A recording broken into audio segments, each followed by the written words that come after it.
بسم الله الرحمن الرحيم. ألف لام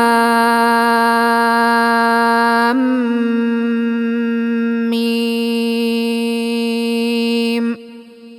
ذلك الكتاب لا ريب فيه هدى للمتقين الذين يؤمنون بالغيب ويقيمون الصلاة ومما رزقناهم ينفقون والذين يؤمنون بما أنزل إليك وما أنزل من قبلك وبالآخرة هم يوقنون